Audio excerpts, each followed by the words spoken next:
Protests against police brutality and racial injustice took place in cities across the United States during the spring and summer of 2020 after the deaths of George Floyd, Breonna Taylor, and Rayshard Brooks. These individuals' deaths became three more high-profile instances of a troubling trend in the U.S. of police using fatal force on unarmed black men and women.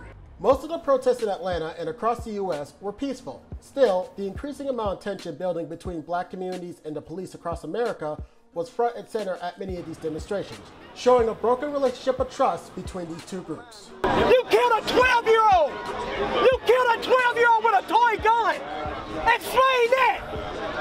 What, he was a threat too? And right now, as I talk to you, when you're ready to hurt me, when you're ready to kill me, when they chased my Morehouse brother and drug him out of the car, when he had a seizure, he has epilepsy and was on his way home in his car, and they slashed his tires.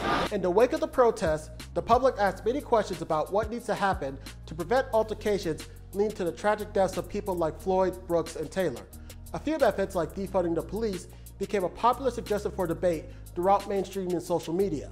But finding solutions to the issues that are contributing to these fatal encounters might be more challenging than just raising awareness for them. One of the challenges might be finding statistical evidence to prove that fatal police encounters are a problem within the black community.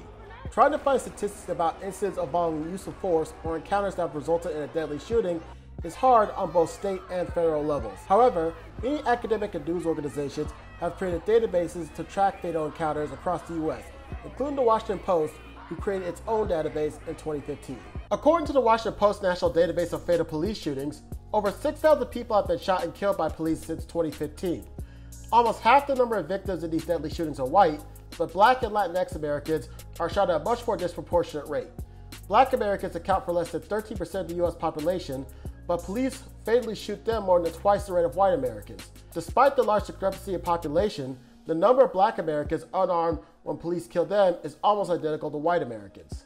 Another challenge is finding solutions to several issues that contribute to fatal police encounters. One of these issues being the political power that police unions hold in cities across the U.S. For example, shortly after former Atlanta police officer Garrett Rolfe was charged with felony murder in the fatal shooting of Rayshard Brooks, the International Brotherhood of Police Officers joined several Georgia state leaders in calling for the Attorney General to appoint a special prosecutor for the Brooks case and remove Fulton County District Attorney Paul Howard. You cannot prosecute cases until the investigation is over. You don't do it for politics. Your job is to find justice for everyone, not race, not class, not anything else. A few other issues that have contributed to the problem are the militarization of police, the over-reliance of police for addressing many societal issues, not enough mental health funding.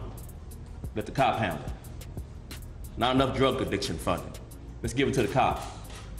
Here in Dallas, we got a loose dog problem. Let's have the cops chase loose dogs.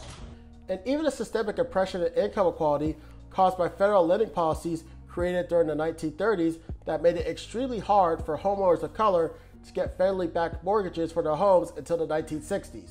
One of the most popular methods suggested to address some of the issues is having cities defund their police departments. This reform method is when a city or county's legislator decreases the amount of funds allocated to the police departments and reallocates them to more social departments. This method is supported by many who feel that the relationships between black communities and the police are broken, including Black Lives Matter. According to a report by Forbes in August of 2020, 13 U.S. cities are already defunding their police departments, but many local and state legislators are not ready to commit to this popular method.